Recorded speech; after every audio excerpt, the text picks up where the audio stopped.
rema que foi falado na última aula? Vamos começar pelo logos. Qual é a palavra logos? É a palavra escrita, né? É a palavra logos. E a palavra rema? É a palavra revelada, mas Denis deixou isso... É o Espírito, é a palavra atuante, né? É uma pessoa, é a palavra de Deus sendo liberada e agindo. Não é só a palavra revelada, Denis está... Deixa eu ver se ela prestou atenção na aula. É uma palavra atuante, é uma palavra que quando você libera a palavra rema, aquilo começa a operar no mundo espiritual, porque é o próprio Cristo sendo liberado, né?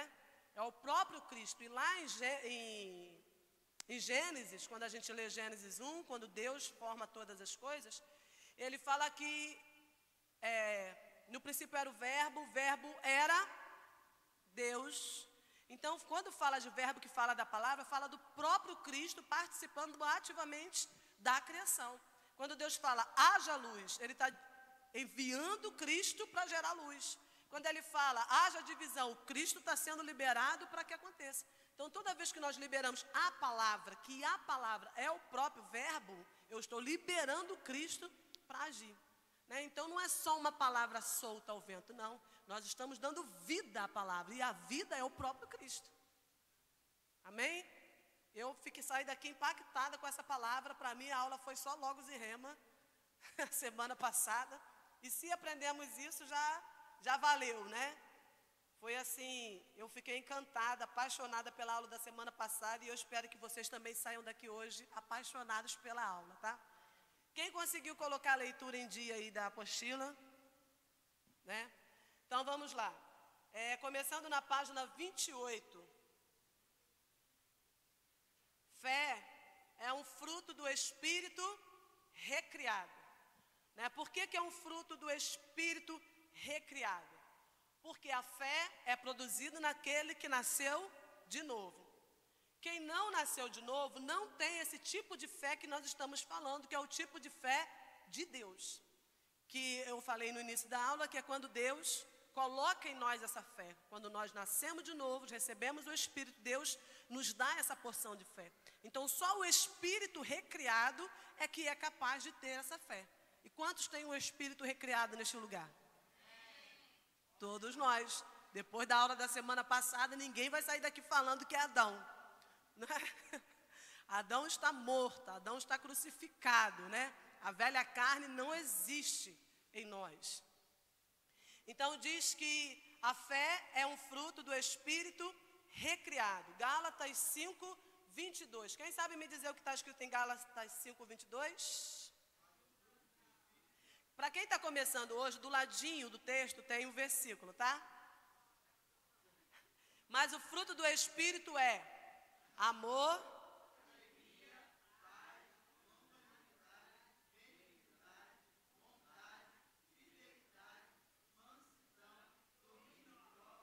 contra essas coisas não há lei. Fruto do Espírito. Qual dessa parte do fruto do Espírito nós temos que priorizar para manifestar? Qual desses aí, ó, alegria, paz, longanimidade, qual desses aí não pode faltar na nossa vida? Todos não podem faltar. É o fruto do Espírito manifesta em nós. Gálatas 5, 22. Lá no finalzinho diz, biblicamente falando, que foi designado para produzir os frutos fomos nós. Quem produz o fruto do Espírito? Nós. Então cai por terra aquela teoria de que o Espírito está produzindo em mim. Quem fala aí? Quem já falou isso na vida? O Espírito não está produzindo nada em você. Já foi liberado em você. Quem vai começar a produzir agora é você. Porque o Espírito está em você. E é fruto de quem? Do Espírito. Quem habita em mim, habita em você? Então, cadê os frutos? Estão aí. Estão. Amém? Estão. Estamos precisando o quê?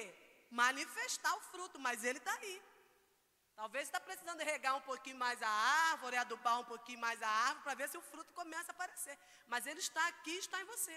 Então, em mim há amor, alegria, paz, longanimidade, bondade, benignidade, fidelidade, mansidão e domínio próprio. Está em mim, está em você. Então não tem essa de cruzar os braços e esperar a manifestação do Espírito.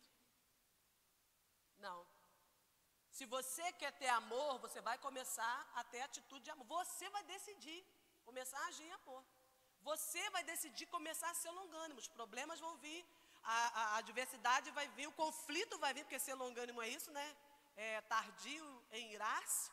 O conflito vai vir, a cara vai esquentar, o sangue vai ferver, e você vai pegar a carne e vai mostrar o lugar dela, que é na cruz. Estão entendendo? Porque é muito fácil querermos nos isentar da nossa responsabilidade e esperar o Espírito fazer. Mas já está em você, ele está dizendo, o fruto está em você. Porque se você entende que você pode fazer isso porque está em você, a sua perspectiva muda. A sua visão muda. Porque senão você pode pensar, mas o Espírito ainda não me abençoou com a alegria.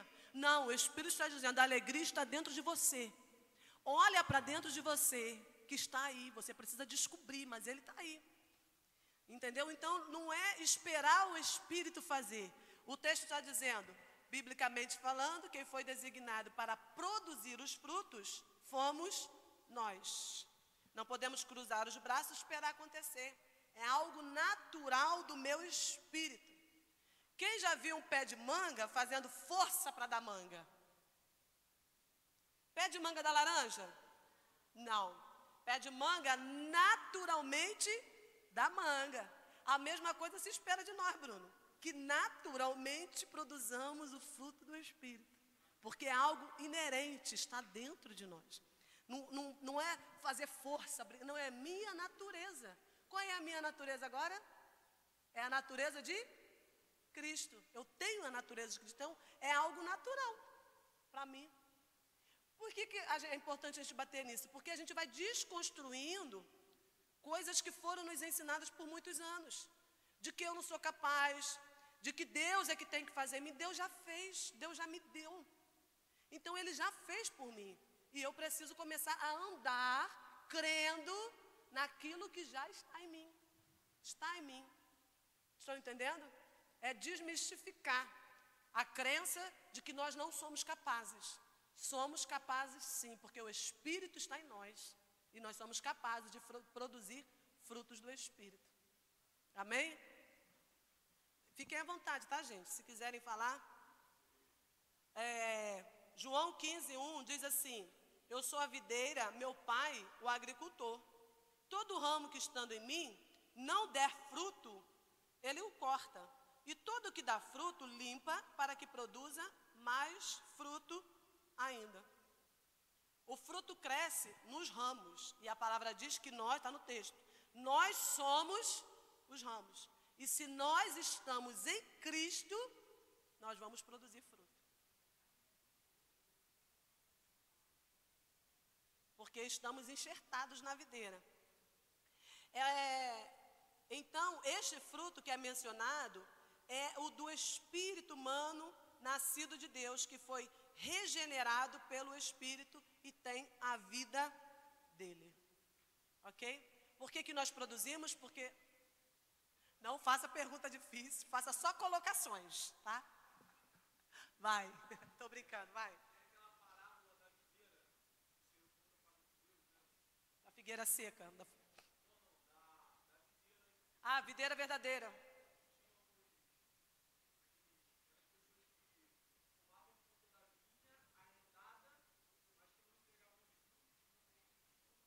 Fala no microfone aí, Varão. Microfone na mão. Tem uma parábola que o Senhor conta a respeito dos judeus, que eles eram aqueles que, para quem a vinha foi arrendada, que eles deviam dar o devido fruto ao seu tempo, para aquele que plantou a vinha, que era Deus. Só que eles se recusam a dar o fruto. Então, o Senhor fala, agora essa vinha vai ser tomada de vocês e vai ser dada para aqueles que entreguem os seus frutos ao seu devido tempo, que é a igreja, que somos nós. Amém? Alguma pergunta? Todo mundo refletindo, né? Pensando. Fé e esperança. Quem quiser falar, eu estou com esse microfone aqui para isso. Ele vai andar, ele é o assistente de palco, tá? Vai andar com... fé e esperança. Quem ficou com dúvida nesse pedaço do texto aí? Nesse ponto? Hã? Fé e esperança. O que é fé?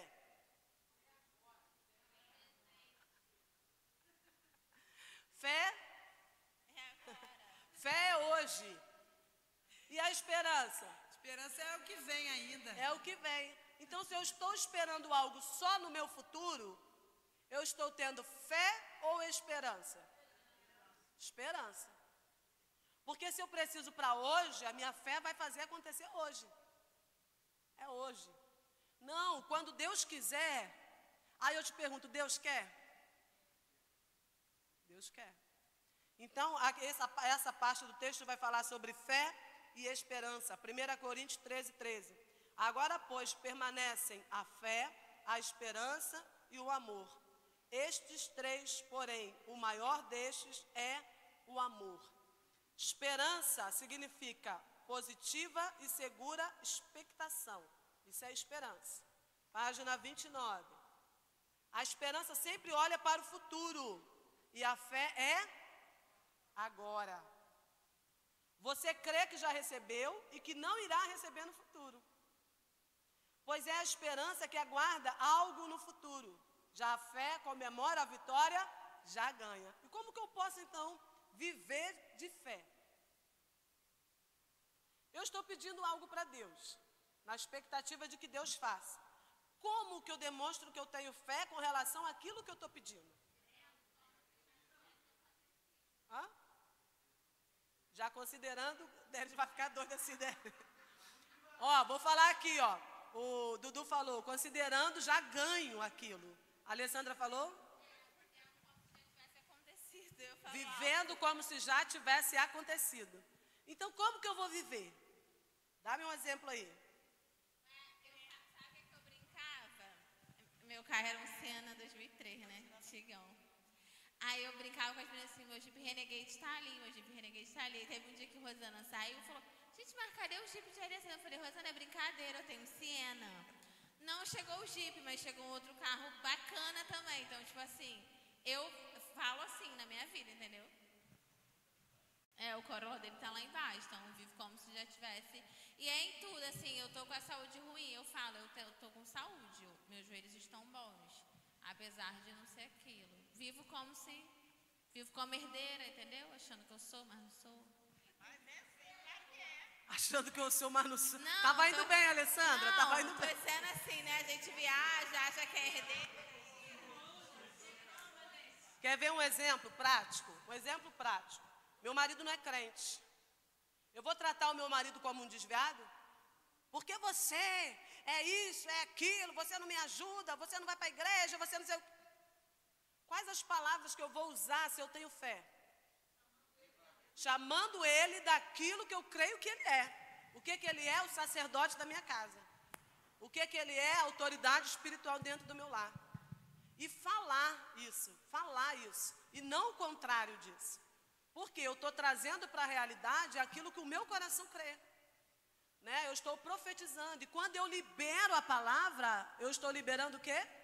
O rema. É o próprio Cristo agindo em cima daquilo que eu estou liberando, que é o rema. Né? Um grande exemplo disso que a gente tem todo o culto é o momento ofertório, que nada mais é do que por fé. Às vezes não temos ou não estamos vivendo de acordo com aquilo que, no caso, a Bíblia diz para viver, no caso, em prosperidade, mas cremos por fé que aquilo vai acontecer. Por isso ofertamos. Amém. Estão entendendo? Alguém está com dúvida no que é fé e no que é esperança? Tudo. Só que aquilo, Sandra, a gente vive muito na fé, na teoria. Mas quando chega a prática, sai da minha boca aquilo que não deveria sair. E é sobre isso que nós estamos falando. Nós estamos falando de palavra liberada. Fé numa palavra liberada. Então, eu não posso dizer que eu creio em algo e de meus lábios só saírem coisas contrárias àquilo que eu digo que eu creio. Então, é o que eu falei. Nós tropeçamos nas pequenas pedras, não nas pedras grandes. São coisas simples da vida que você pode começar a mudar para começar a ver a coisa acontecer. Quer aprender? Faz um intensivão lá na casa da missionária Genilda.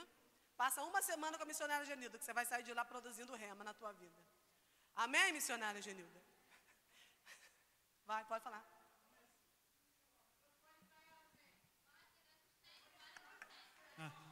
Um exemplo de fé e esperança, de diferença, a moto foi uma resposta para mim. Isso ali foi muita fé plantada, resposta de oração. Porque a esperança é você esperar algo concreto, esperar o material. A fé é trazer o imaterial para o material. E aí eu acordava 4 horas da manhã e pensava: Senhor, eu quero minha moto. E eu tinha um capacete, tinha a capa, tinha a luva, tinha tudo de piloto, menos a moto. E às vezes 4 horas da manhã eu acordava e botava o capacete. E cara, por que eu estava botando o capacete? Porque eu tenho fé que eu vou ter a moto. E essa vai ser minha rotina. E se essa vai ser minha rotina, eu vou começar a viver ela agora. E esse foi um momento de que eu vi. É coisa de doido, né, não? É coisa de doido a fé. Fé é isso, é para os loucos. Já tinha habilitação. Fala, missionária Genilda. Então, queridos, todo dia de manhã, quando eu oro, depois que eu termino, eu falo: eu tomo posse de um dia abençoado, um dia de boas novas, um dia de boas notícias, um dia de milagre, um dia extraordinário. E no final de tudo eu digo assim: eu sou uma mulher endinheirada para abençoar a minha vida e abençoar a vida de quem precisa que venha até mim. Depois que eu vou profetizando, o último que eu falo é isso: eu sou o que a Bíblia diz que eu sou, eu vou aonde a Bíblia diz que eu vou, eu tenho o que a Bíblia diz que eu tenho. Eu sou uma mulher endinheirada para abençoar a minha vida e abençoar a vida de quem tem necessidade que vem até mim. Eu falei. Todo dia eu faço isso. Eu falei, faço um intensival, passo uma semana com Dona Genilda lá. Agora, quem começa o dia nesse nível? Quem começa o dia nesse nível? Vocês falam. Sobre fé e esperança. Eu achei muito bonito o que aconteceu um tempo atrás. O motorista ligou para mim 10h10 da noite, o ônibus sai da Caneca Fina. Ele falou: Bruno, o validador apagou sem mais, sem menos e não quer voltar. Eu, aguarda aí, espera. Falei: tu já passou na praça? Que na praça ele pega bastante passageiro, com o pessoal largando do trabalho, que 10h20 ele tem que estar na praça de Iguapi. Era nada de voltar e deu uns 20 minutos de atraso. O ônibus passou 10h40 na praça. O validador voltou sem mais, sem menos.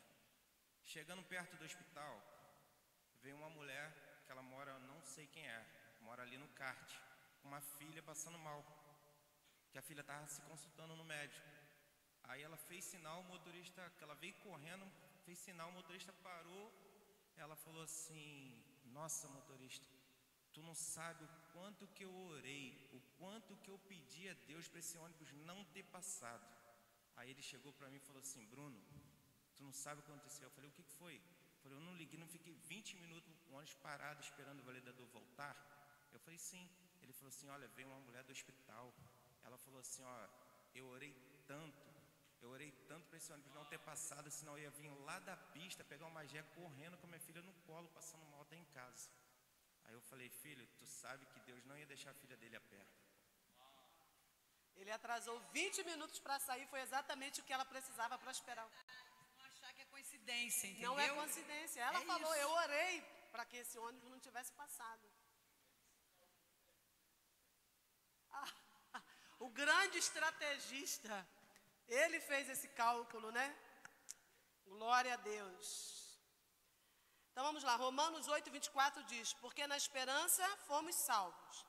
Ora, esperança que se vê não é esperança, pois o que alguém vê, como espera? Aí diz assim: fé é a certidão de garantia daquilo que você espera.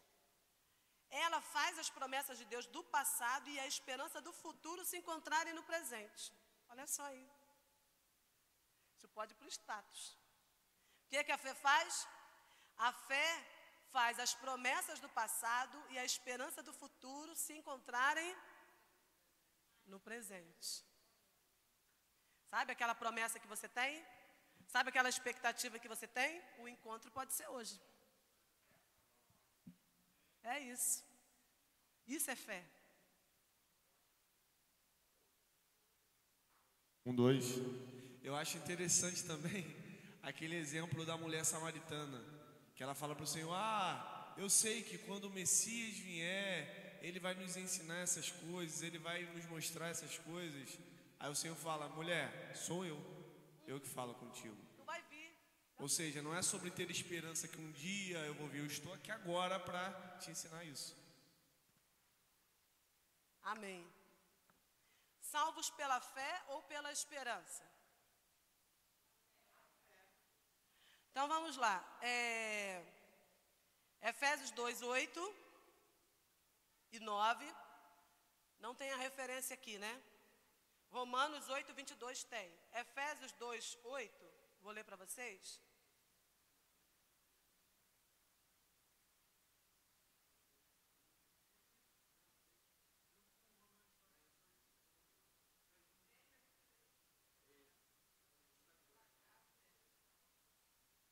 Onde é que está? Eu pulei? Ah, tá, é porque está junto, tá. Efésios 2, 8 e 9. Porque pela graça sois salvos mediante a fé. E isto não vem de vós, é dom de Deus. Para que... não vem de vós, é dom de Deus, não de obras, para que ninguém se glorie. Esse é Efésios 2, 8 e 9. Mas Romanos 4, 18 diz: Abraão, esperando contra a esperança, creu, para vir a ser pai de muitas nações, segundo lhes fora dito. Assim será a sua descendência. Romanos 8, 22 e 24. Porque sabemos que toda a criação, a um só tempo, geme e suporta angústias até agora. E não somente ela, mas também nós, que temos as primícias do Espírito, igualmente gememos em nosso íntimo, aguardando a adoção de filhos, a redenção do nosso corpo, porque na esperança fomos salvos. Ora, a esperança que se vê não é esperança, pois o que se vê, como se espera. Efésios 2, 8 diz que pela fé somos salvos. E Romanos vai dizer que porque na esperança fomos salvos. Entenderam? Entenderam? Efésios diz que somos salvos pela fé. E Romanos diz que na esperança somos salvos. Então eu fui salvo, eu estou na esperança de ser salvo.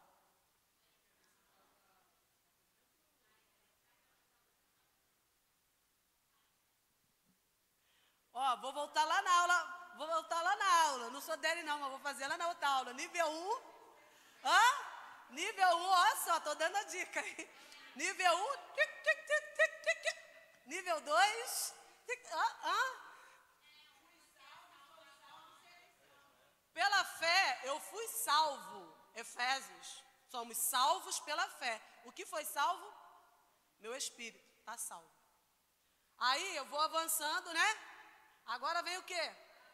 A alma. Minha alma está o quê? No processo de salvação. Mas aí quando eu vou para o nível 3 lá, eu estou fazendo o contrário, é isso mesmo, né? Está falando que o que vai ser salvo? O corpo. Então Efésios está falando da salvação do espírito e Romanos está falando da salvação da carne, do corpo. Para quê? Para quando ler o texto não confundir o texto. Tá? Não confunda o texto. Apesar de Paulo falar, né, da salvação do corpo, da manifestação de Cristo num piscar de olhos, nós seremos transformados, ganharemos um corpo incorruptível como o corpo dele. ele também fala da salvação do corpo agora se manifestando. E um dos exemplos disso é a cura divina. A cura divina não deixa de ser a salvação. Tanto é que quando Cristo curava e falava a tua fé te salvou, na verdade é a manifestação da cura. Salvou no sentido de curar. Então a cura também é a manifestação da salvação no corpo. Porque quando a gente lê, porque ele levou sobre si as nossas dores, as nossas enfermidades, ele está dizendo o quê? Que o meu corpo também recebeu essa salvação. É isso que Denis está falando ali. Então a cura faz parte da salvação. Agora, o corpo livre do pecado, só quando recebemos um corpo incorruptível. Entendeu? Mas existem benefícios da salvação do corpo no presente. É isso que ele está colocando ali da fala de Paulo. Entenderam? Aí, vamos ler o texto minuciosamente, para vocês entenderem, que vocês vão ver que vai ficar claro. Olha o texto aí. Romanos 8, 24. Porque sabemos que toda a criação, a um só tempo, geme e suporta angústias até agora. E não somente ela, mas também nós, que temos as primícias do Espírito, igualmente gememos em nosso corpo, aguardando a adoção de filhos, a redenção do nosso corpo. Porque na esperança fomos salvos. Então, quando você lê assim, fica muito mais claro. Ele não está falando do Espírito, o seu Espírito está salvo. A alma no processo, porque todos os dias nós, manifestando, né, o fruto do Espírito, nós estamos santificando, salvando a alma, e o corpo, quando recebemos um corpo glorificado. Ok? Então, Efésios fala da salvação do Espírito, dizendo que fomos salvos pela fé. Romanos 8, 22, fala da salvação do corpo, no qual seremos salvos, salvos na esperança. Alguém aqui hoje tem um corpo incorruptível? Tem? Não, né? Não. Mas você tem esperança de que terá? Amém. É a esperança. Aí você vai viver aguardando essa transformação do corpo, ou você já vive hoje como se você fosse transformado?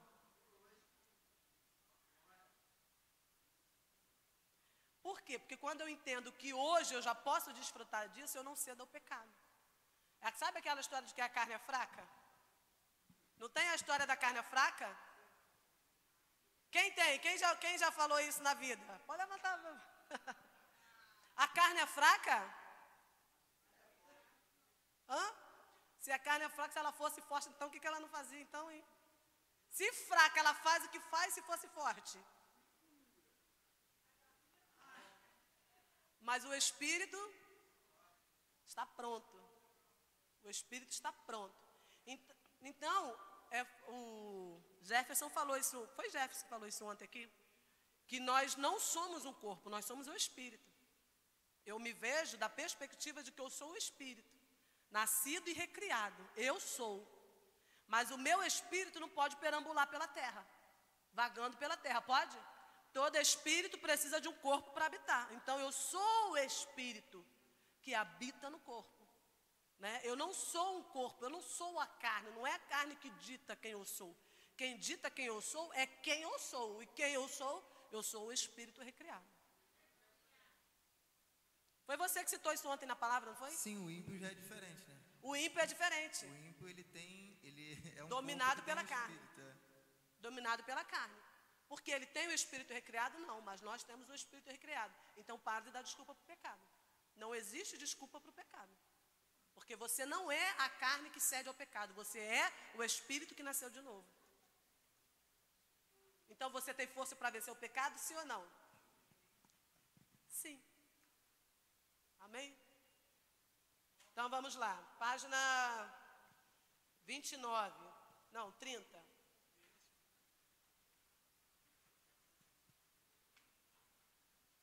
Página 30. Fé é mensurável. Porque no início da página 30 aí, ele vai falar exatamente do que nós já resumimos, né? Aí ele começa dizendo, logo depois, o próximo subtítulo aí, que a fé é mensurável. O que isso quer dizer? Que dá para medir. Lembra do louvor? Imensurável,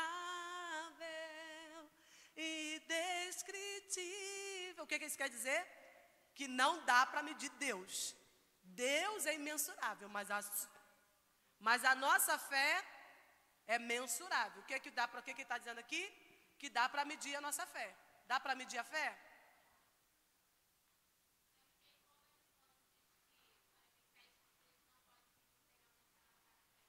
Vai chegar lá. Já passei essa parte? Não, né?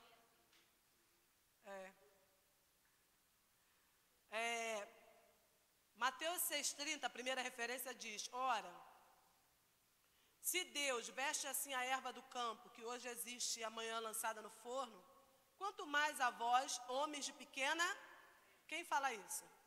Jesus. Então Jesus está falando, você tem uma fé pequena. Então dá para medir a fé. Tem gente com a fezinha, tem gente com fezão. Né?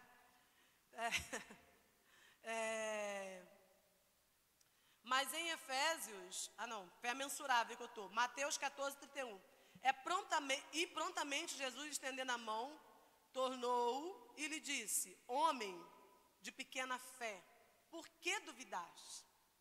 Agora lá em Mateus 15:28, ele diz, Mateus 15:28, então lhe disse Jesus: ó mulher, grande é a sua fé. Então o próprio Jesus vai dizer que existem fé pequena e existe fé grande. E como que eu vou saber qual é a diferença? Como é que eu vou calcular isso aí? A sua fé é grande ou é pequena?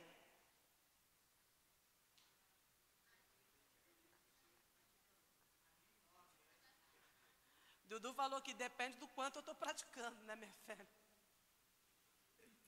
Tem um exemplo na história de um apóstolo da fé, aquele livro Heróis da Fé fala, né, de apóstolo disso, apóstolo daquilo, e o apóstolo da fé chama-se George Miller, inclusive o Jefferson me mandou, né?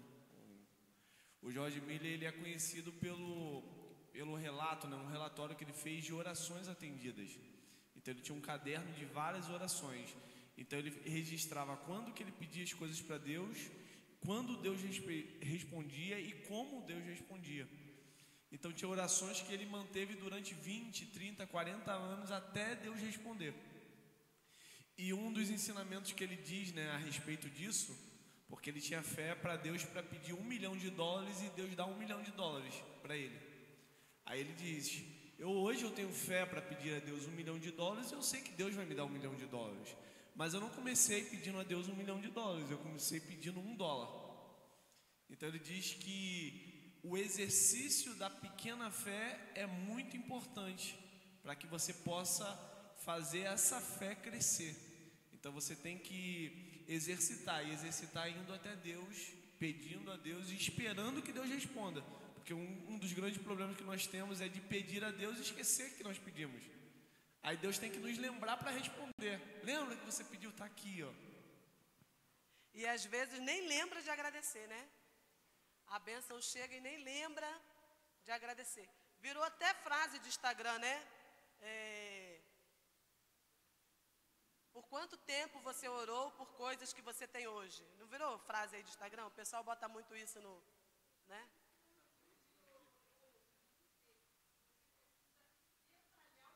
Eu que falei isso para a senhora ontem.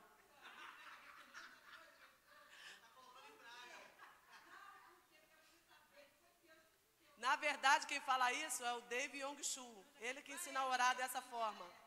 Paul Yong-Shu. Paul Yong-Shu. Ele que ensina a orar dessa forma, o pastor lá da China. Já ouviram? Dimensão. Já ouviram sobre ele? Quer aprender sobre fé, ouve ele. Paul Yong-Shu, ele já é falecido, mas é o pastor da maior igreja do mundo.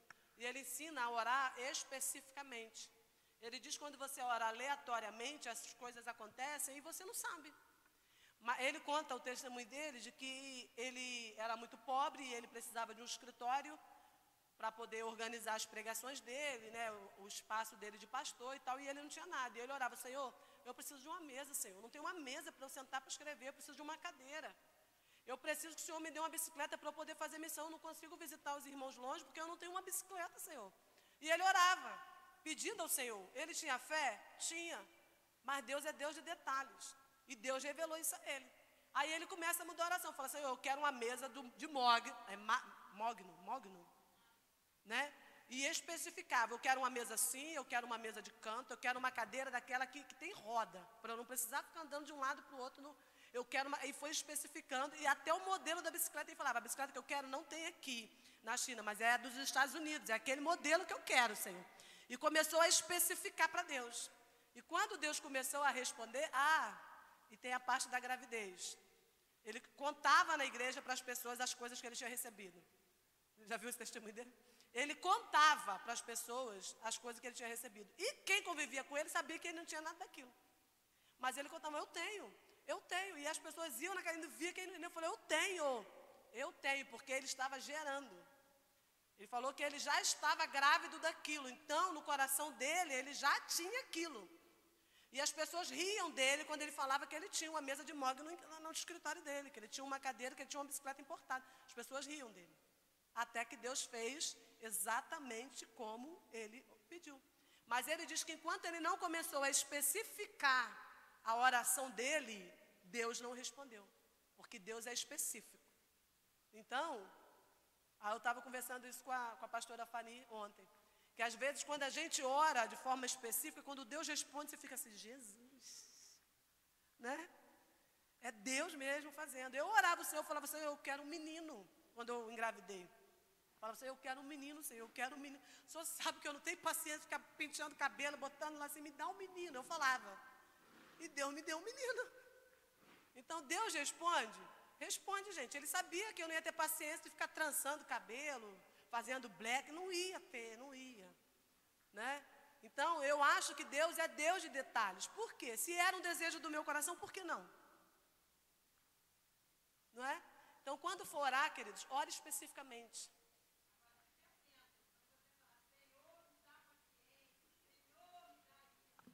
Vai te colocar em situações para ele te mostrar que ele te deu a paciência. De repente a paciência já está até morando com você. Olha para o lado, Arafi. Olha para o lado, Tainá. Olha, Tainá, para o lado, sua paciência, o teste de paciência. Ela quer falar. Ela quer contar uma experiência, Tô brincando, pessoal. Pastora, falando nessa questão... Não vou falar isso não. Essa questão de pedir errado, tem uma brincadeira, né? Um rapaz, ele faz, acho que no Instagram, acho que a maioria que já viu. Ele chega assim e pergunta o que a pessoa quer. A pessoa fala assim, eu quero um tênis. Aí ele vai lá e pega um tênis e dá para a pessoa. Ele fala assim, da próxima vez você pede um par de tênis. Tá entendendo? Aí ele fala assim, eu quero um bujão de gás. Aí ele vai lá e dá um bujão de gás, mas um bujão de gás vazio. Ele fala, da próxima vez pede um bujão de gás cheio.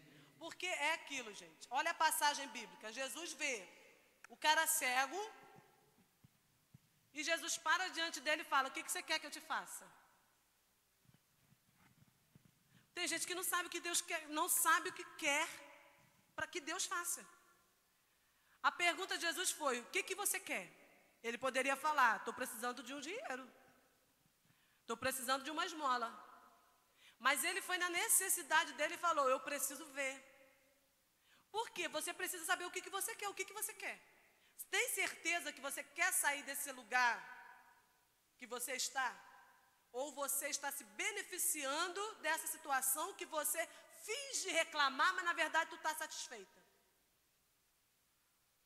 Tem gente, vou dar a palavra, que tem prazer de viver num lugar de comiseração, que se beneficia daquilo. Aí você fala, o que você quer? Aí a pessoa não sabe o que quer. Mas Deus quer que nós sejamos específicos. O que você quer hoje para a sua vida? Né? Pode falar. Esse exemplo que você deu é perfeito, porque nos parece, né, que o Senhor está nos ensinando a como pedir, como alcançar as coisas por meio da fé. Porque primeiro ele pede um pedido mais específico, né? Porque as pessoas chegavam até ele e falavam, o que tu queres que eu te faça? Aí a pessoa, quando era bem específica, aí ele falava, a tua fé te salvou. Então, parece que a manifestação da fé, nos evangelhos ele está ensinando isso, ela vem por meio de um pedido específico. Entenderam? A manifestação da fé vem através de um pedido específico. Amém? Alguém quer falar alguma coisa? Então vamos lá. A fé não é de todos, página 31. A fé não é de todos. Sim ou não?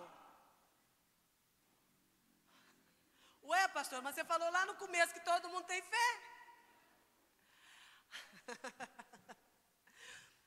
Segunda Tessalonicenses 3:2. E para que sejamos livres dos homens perversos e maus, porque a fé não é de todos. Segunda Tessalonicenses 3:2.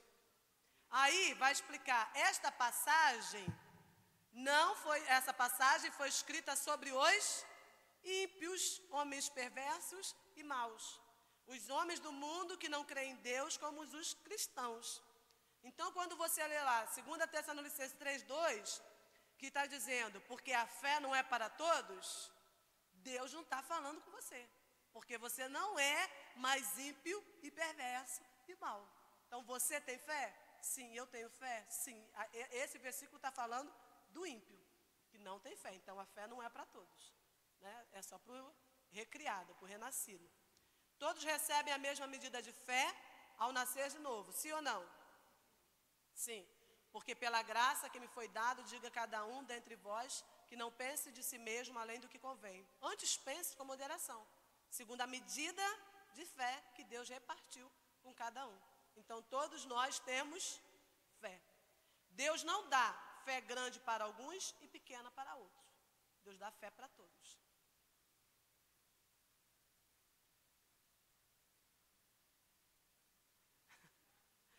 Pensa aí no grande homem de Deus. A fé dele é igual à sua. Sim ou não?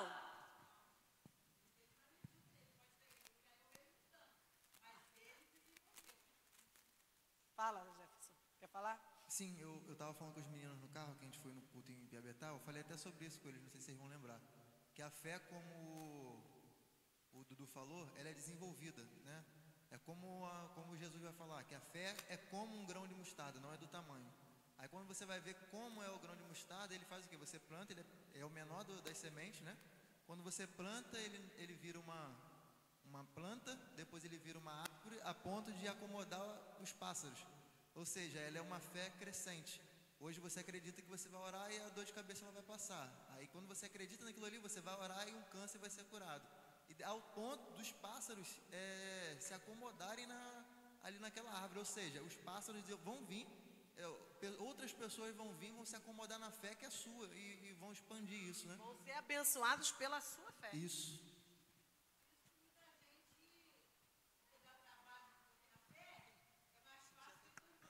Se encostar na fé do outro. Entendeu? Aí você, ao invés de desenvolver a tua, tu vai para a missionária Genilde, sabe que ela já tem? Então eu vou lá como um pássaro, já vou para a árvore dela. Ah, Jesus, não ri não, Lucas. Peraí que Denis vai levar o microfone aí. Obrigada, Denis. Então, eu sempre me considerei uma pessoa de fé, desde que quando a Alessandra tinha 1 ano e 3 meses, que o médico, ela estava com pneumonia dupla, né? Aí o médico, 15 dias, nada. Aí a pediatra chegou lá e falou para mim que ia ter que drenar o pulmão dela, porque não tinha mais jeito, que ela estava usando os antibióticos mais caros e o mais forte. Aí, naquele mesmo dia, na noite, eu falei para Deus, né? Na época eu era obreira da outra igreja, e eu falei para Deus, falei, Senhor, se o Senhor curar, eu tenho fé que a minha filha amanhã, ela vai estar bem e não vai precisar drenar o pulmão dela.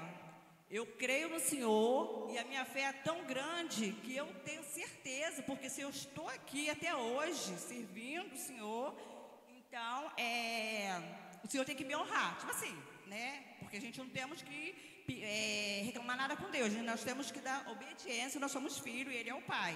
Mas aí, nesse dia, eu briguei com Deus. Falei, Senhor, eu tenho fé que a minha filha amanhã vai estar curada. E o Senhor vai curar minha filha. Então, quando foi no outro dia, a médica entrou lá com todos os procedimentos para poder drenar o pulmão dela. E quando ela olhou, ela estava sentada, um berço. E ela pegou e falou assim, gente, que isso? Essa é a Alessandra de ontem? Eu não estou acreditando. Eu falei, sim, essa é a Alessandra, porque eu tenho fé e falei para Deus que a minha fé ia curar minha filha. E ele fez isso. E ela está aqui hoje, para você ver. Porque eu realmente quase perdi ela. Então, tipo assim, foi um milagre e também foi a minha fé que eu, né, depositei no Senhor e até hoje.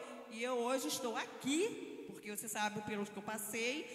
E eu teve um tempo, assim, uns dias atrás aí, que eu determinei. Falei, Senhor, o Senhor curou a minha filha, mas agora o Senhor fez ao contrário. O Senhor levou a pessoa, né?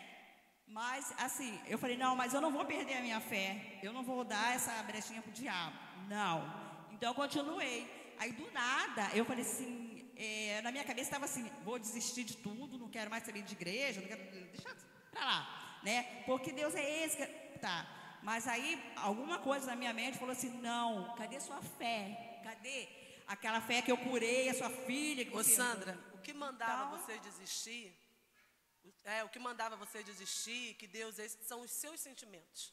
sim. E os sentimentos mentem pra gente. Com certeza, isso aí. Aí eu falei assim, não. Aí eu determinei um dia, eu falei assim, não.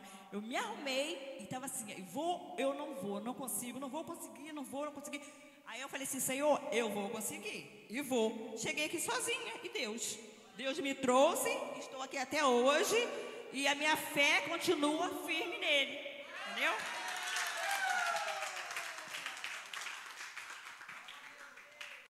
E não era uma voz que dizia, era o Espírito que dizia, não é assim, é o Espírito falando. Né? Não é, porque às vezes a gente acha que é coisa da cabeça, mas o Espírito vai falar onde? É aqui, ó. Né? O Espírito fala aqui. E tem gente que acha que o Espírito vai falar só aqui, mas o Espírito fala é aqui, ó. Então o Espírito diz, não desista. E os seus sentimentos falam, você não vai conseguir. Né? Vai, Cíntia. Só uma pergunta. A pessoa que vive murmurando, lamuriando, a pessoa tem tudo. Só que a pessoa vive lamuriando, né? Reclamando de tudo, nada tá bom e tal. Essa pessoa tem algum tipo de fé? O que você acha? Não sei. Depois de tudo que você ouviu aqui hoje? Eu acho que não. O que vocês acham?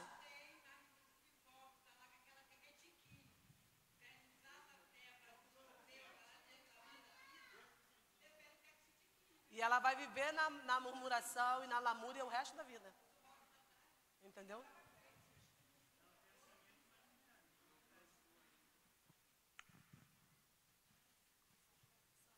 Quer falar? Vai. Não, gente.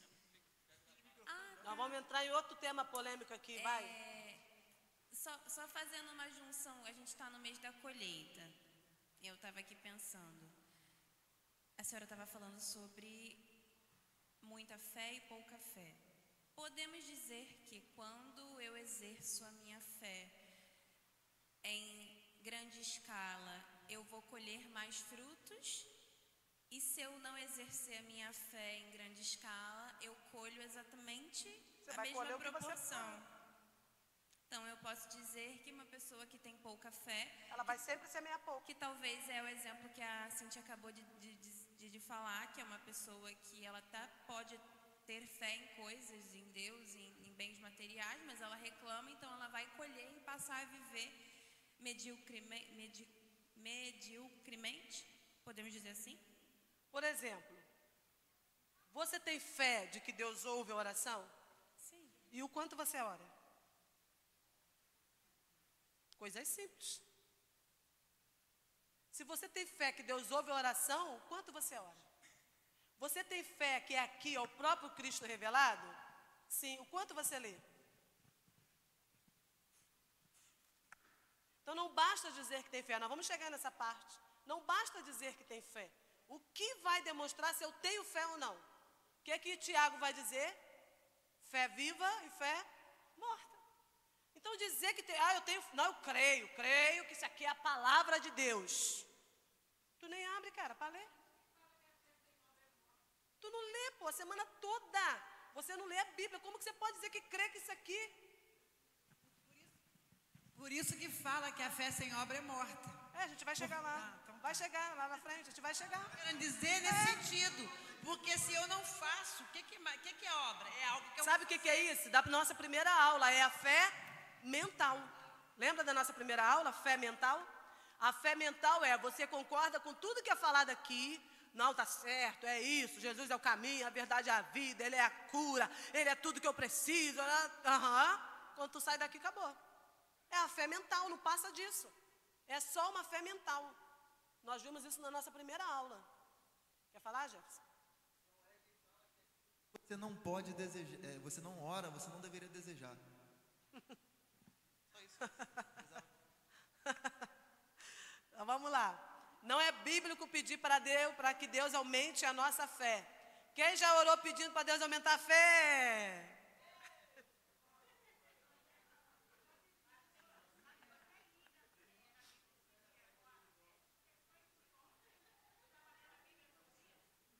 Da fé, sobre a fé?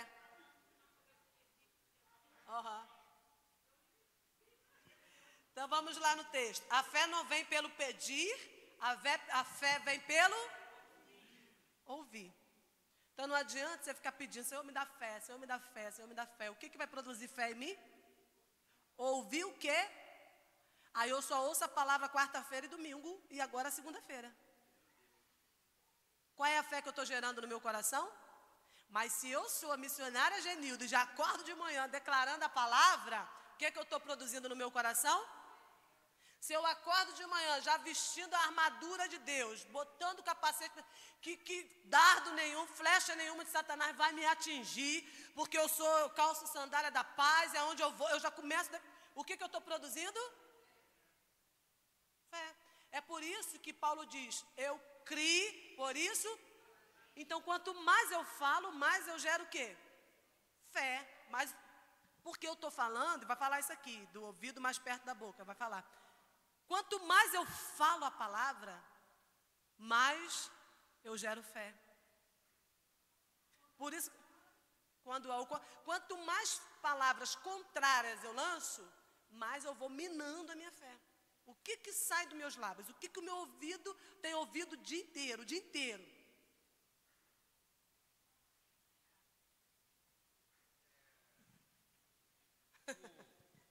Falou em murmuração e palavras contrárias. Tem 15 dias atrás, eu sou filho adotivo.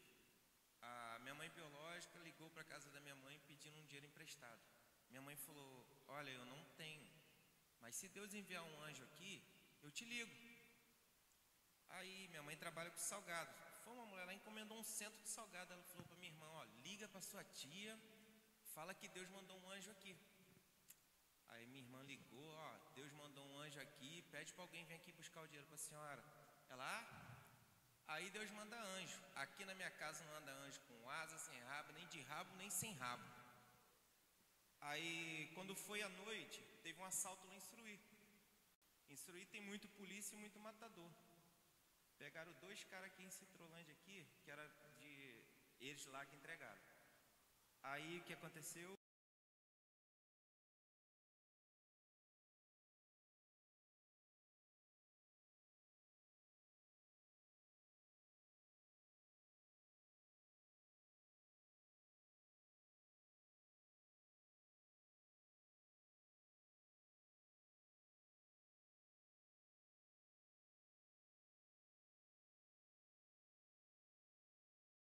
Não vem pelo pedir, a fé vem pelo...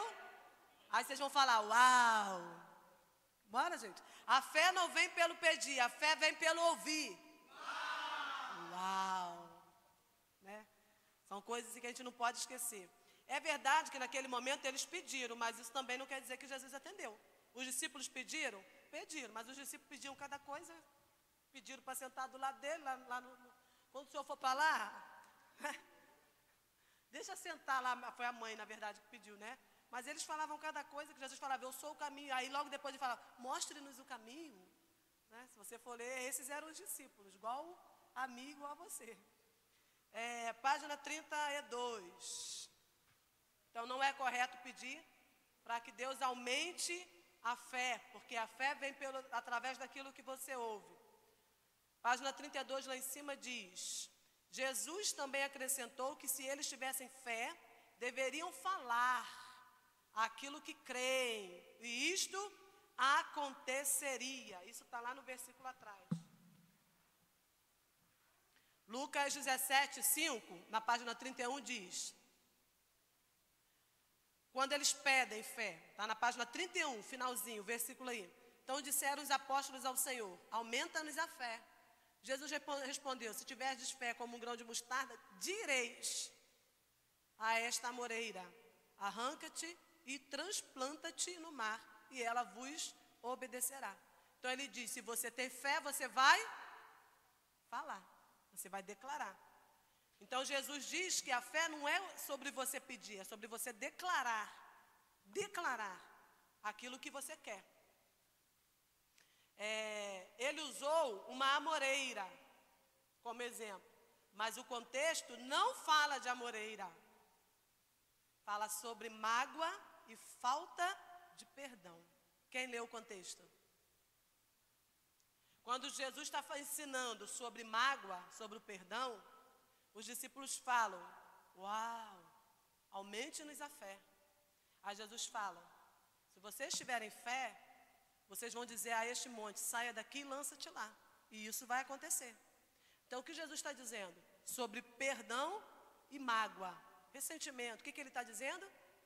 Que você precisa declarar uma palavra para que isso saia de você. É isso que ele está falando. Ele está falando, porque aqui ele está falando da amoreira, né? Mas ele não está falando disso. O contexto, ele está ensinando sobre perdão, sobre mágoa, sobre ressentimento, sobre coisas que fazem parte da nossa vida. O que ele está dizendo? Não peça para que eu aumente a fé de vocês. Declare uma palavra sobre aquilo que vocês estão sentindo, e isso sairá de vocês. Porque você pensa assim, o texto, né, o versículo que nós lemos diz assim: arranca-te e transplanta-te no mar e vos obedecerá. Aí você fica preso a essa palavra.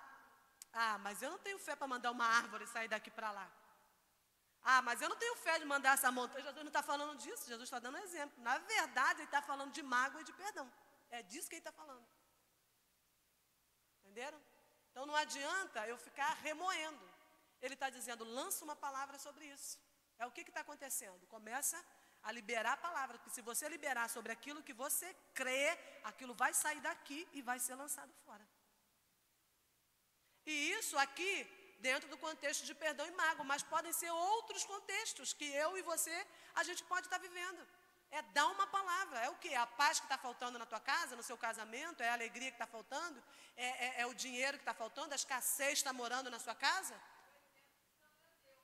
É o que está faltando? Ou o que está sobrando que tem que sair? Comece a liberar a palavra sobre isso.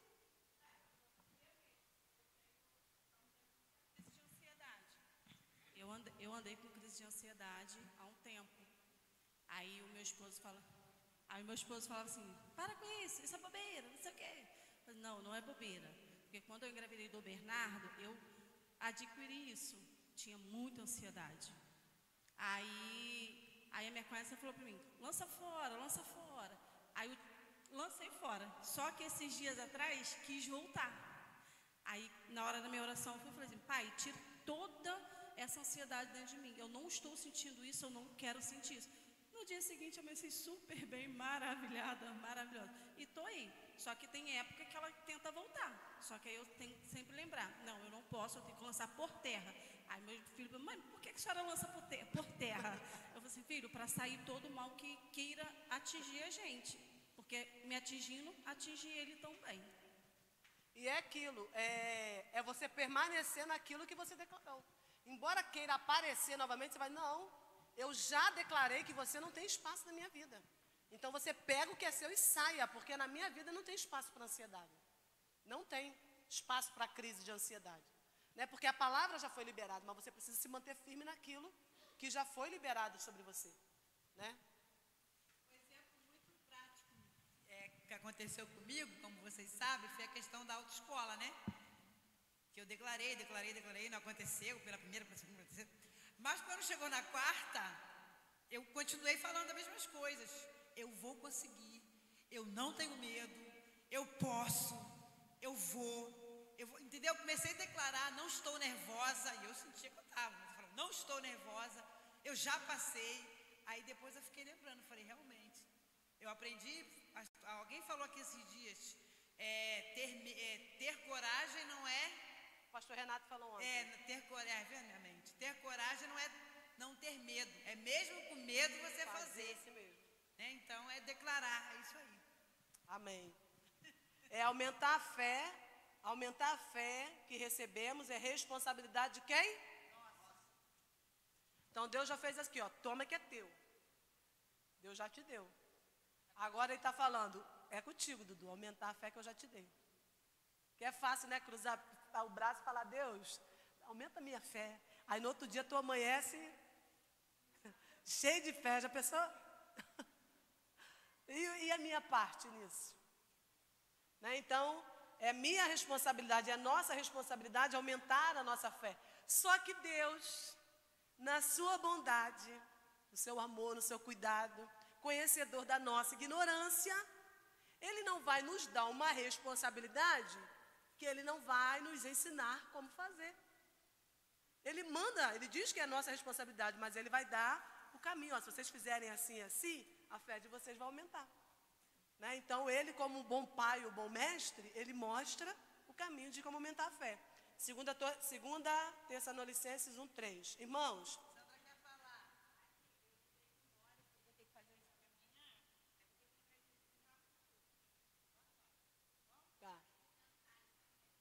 entendi, Sandra, quer ir para casa jantar, já entendi.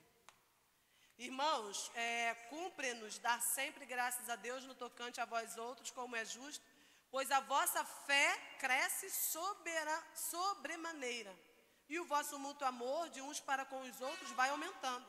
Judas 1:20, vós, porém, amados, edificando-vos na vossa fé santíssima, orando no Espírito. Judas já deu uma dica aqui, Paulo já deu umas dicas aqui. Primeira coisa, como aumentar a fé? Orar em línguas ajuda a edificar a fé. Sim ou não? Por quê?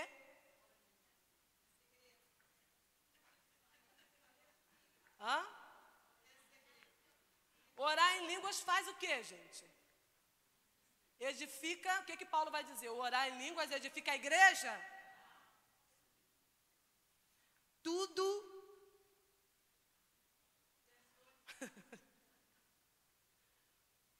As pessoas gostam de dar uma animada no culto, mas é só para isso. É só para dar uma animada no culto. Porque quando você ora em espírito, Paulo vai dizer, a palavra vai dizer, você edifica a si mesmo. Até porque eu não vou entender uma palavra que tu está falando, se eu não estou entendendo o que você está falando. Por isso que Paulo fala, para mim vale mais falar 5 palavras compreensíveis a vocês num culto do que falar 200 línguas estranhas que ninguém está entendendo nada. Então, não adianta eu pegar o microfone e mandar rajada de línguas estranhas para a edificação da igreja. Porque a língua edifica, a não ser que haja um intuito de ensinar sobre isso. Agora, um começa a falar daqui, outro começa a falar dali. O que Paulo vai dizer? Confusão na certa. O ímpio entra e entende o quê? Nada. Nada. Mas posso falar? Muitas vezes, não é nem com o intuito de animar. É que você está tão, que você não consegue se controlar e sai. Não estou dizendo que é errado falar não. Eu estou falando de pessoas que só, o culto hoje foi bom, porque teve rajada de língua para tudo quanto é lado. Aí eu pergunto, o que você entendeu desse culto? Não. O que acontece? Eu trouxe até aqui, ó. Quem quiser aprender sobre isso, Falar em Línguas, Luciano Subirá. Livro simples, ele vai explicar dom do Espírito, falar em línguas, tá? Ele vai profecia de forma simples e clara. Esse livro é top demais. Quem tem dúvida sobre isso, leia. Ele é muito didático, simples, explicando. Porque ele vai dizer que é normal, gente, porque é uma válvula de escape. Sabe quando o pregador está lá empolgado e manda aquela rajada? É uma válvula de escape da emoção dele. Ele está errado? Não. Não tá. E o crente bobo acha que tá gravando, né? Ah, é privado. Tô falando.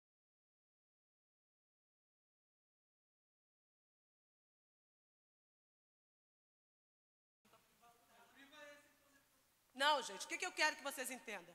Falar em línguas é bíblico. É bíblico. Todos os crentes precisam falar em línguas. É bíblico, porque quando eu falo em línguas eu edifico quem? E quem precisa de edificação? Quando eu falo em línguas, eu falo direto com o céu. Satanás não entende nada. Eu não entendo nada, mas o Espírito testifica com o meu espírito. Quem já viu aqueles filmes antigos, não antigo não, acho que até hoje é assim, aqueles rádios por satélites que ninguém rastreia, que não tem como rastrear? É isso, falar em língua é isso. Você vai falar numa linha direta que o diabo não vai rastrear. Então, o Espírito vai levar para o céu a sua necessidade. Por isso que a Bíblia fala de gemidos inexprimíveis. Você às vezes não sabe o que você está falando, você não entende, mas o Espírito produz essa língua em você. Então é uma edificação pessoal. Às vezes você quer tratar de assunto do céu, com o céu, você vai orar em línguas. Na igreja, não, porque ninguém está entendendo nada. Você vai orar na tua casa, no teu quarto, ou quietinho ali no banco. Quantas vezes eu já vi pregador pregando e ele tira o microfone e ele tipo passa uma linha cruzada para o céu assim, ó, direto. Já vi, ele fica assim 1 minuto ali, tipo numa linha direta, sabe? E daqui a pouco ele começa a falar. Por quê? Porque ele está numa conexão com o céu. Mas aquilo que ele está falando vai produzir alguma coisa? Não, está produzindo nele. Nele. Então, falar em línguas é bíblico? Sim, é bíblico. A Bíblia manda buscar? Sim, é bíblico. Para quê? Para edificação, para fortalecimento. Estão entendendo? Então, quem não fala em línguas, não é crente, não tem poder, não tem fé? Não tem nada a ver, gente. Só está deixando de usufruir de uma arma sobrenatural para a sua edificação. Mas não quer dizer que ele tem menos fé, mais fé, que não vai para o céu. Não tem nada a ver, não bota tudo num pacote só, porque não é isso. Tá? Então é para quer crescer espiritualmente? Comece a praticar. Quer vencer batalhas que você não sabe como vencer? Comece a praticar. Estão entendendo? Então, é bíblico? É. O diferente da profecia, gente. Isso eu estou falando do falar em línguas. Agora, a profecia, o dom de línguas que fala, deu um para os profetas, outros para mestre, outros. Isso é o dom da profecia. Sempre que um cidadão desse se levantar na igreja, ou ele vai falar e vai interpretar, ou ele vai falar e alguém vai interpretar. Porque eu creio, você crê? E é bíblico. E isso é para edificação da igreja, esse é o dom de profecia, é outro tipo. Então, levantar na igreja, ficar falando, rodando, não está edificando ninguém. A menos que ele interprete ou que outro profeta levante e interprete o que está sendo falado. Aí é o dom de profecia, né? É o dom que está lá em buscar os dons. Ok? Alguém quer falar alguma coisa? Quer tirar alguma dúvida?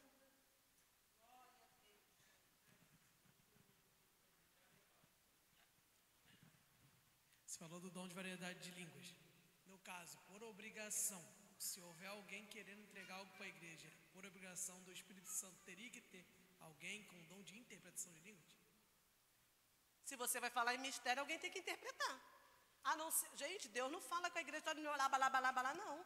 Você pode pegar o microfone e falar, Deus está dizendo isso, isso e isso. De forma compreensível, é o que Paulo falava. Eu falo de forma compreensível. Deus não fala só quando, eis que vos digo, varão. Não, Deus fala.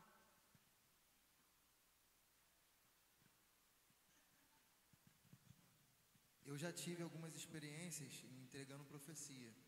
Eu no início eu não tinha o discernimento que hoje eu tenho, né? No início eu vinha aquela como emoção, como você falou, eu falava em línguas e no meio das línguas parece que eu interpretava, mas ali eu sabia que era Deus falando, não era eu, e falava em línguas. Hoje eu já consigo ter mais esse controle, vamos botar assim, né? Porque eu acho que a experiência, né, vai dando isso, mas a maioria não consegue, não entende isso ainda, né?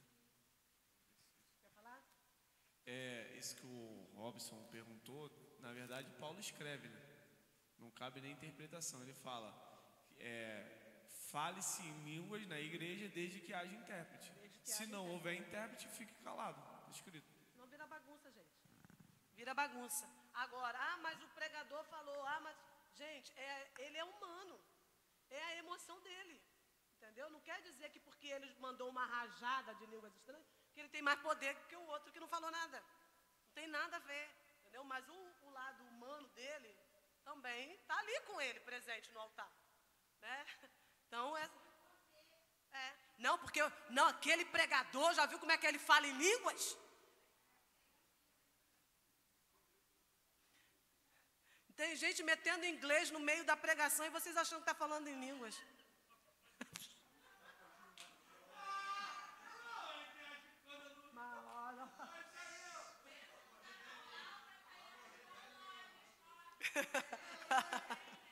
Então vamos lá. Gente, mas a Bíblia fala, busqueis os dons. Busquem, é mandamento, é ordem ali. Busquem os dons. Busquem os dons. Tá? Então ele vai dizer que uma das coisas para aumentar a fé é o orar em línguas, né? A fé é como músculo, todos possuem, mas somente aqueles que exercitam desenvolvem.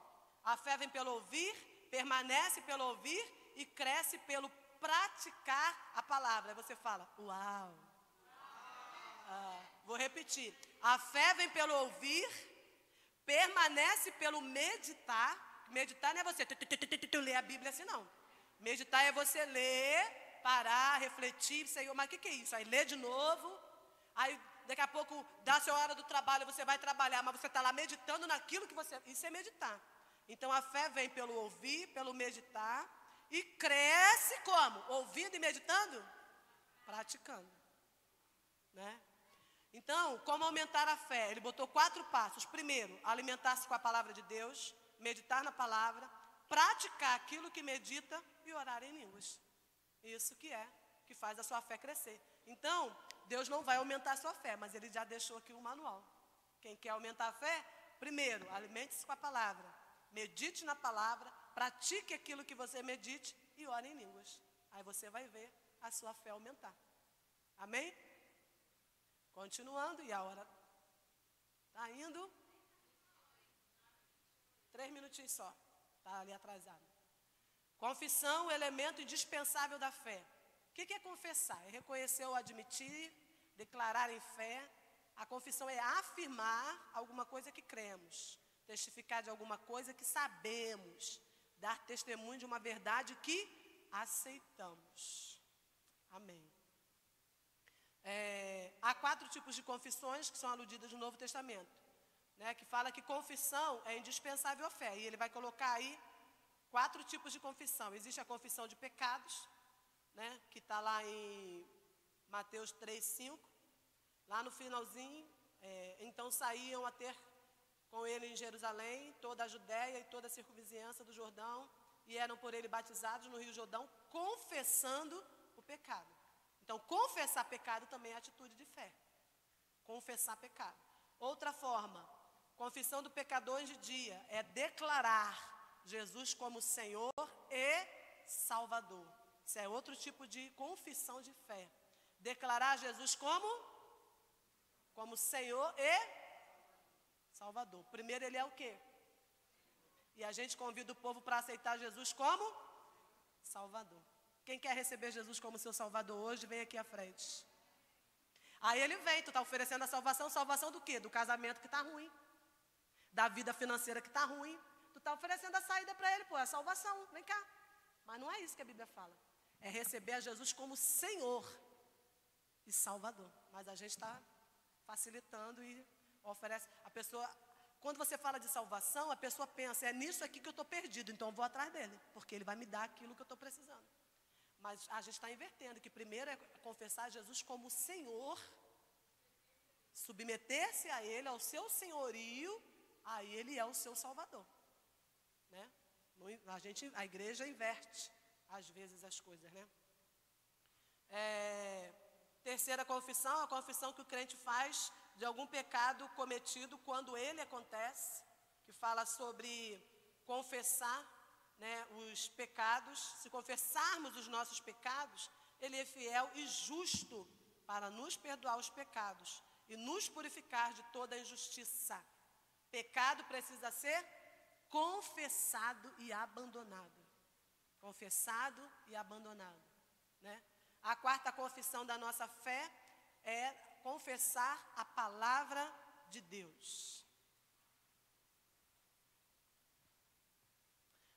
Nossa confissão de fé deve basear-se em 5 coisas. Aquilo que Deus em Cristo tem realizado em nosso favor no plano de redenção, olha no que a minha fé está baseada. Naquilo que Deus em Cristo tem realizado em meu favor no plano de redenção.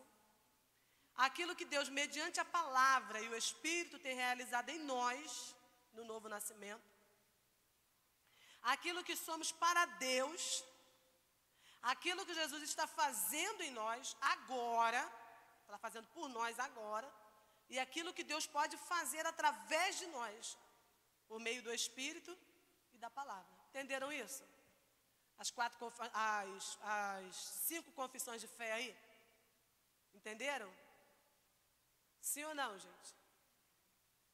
É confessar o que Deus fez por nós, através do plano da redenção. Você crê nisso? Declara isso sobre a sua vida.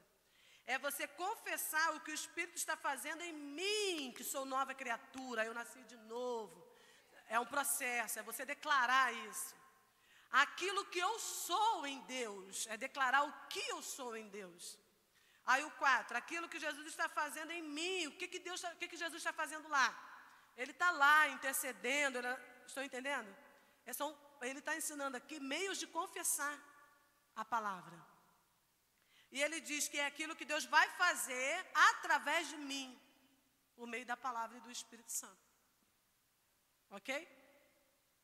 Isso é confessar a fé através da palavra.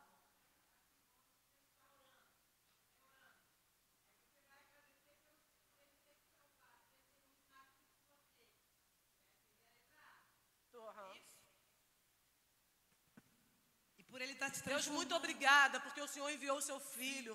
Através dele eu sou salva, eu sou perdoada, o teu sangue me lavou, me purificou. Eu estou falando do plano de redenção. O pastor, como é que é o nome? Yong Shu, que eu nunca falando dele.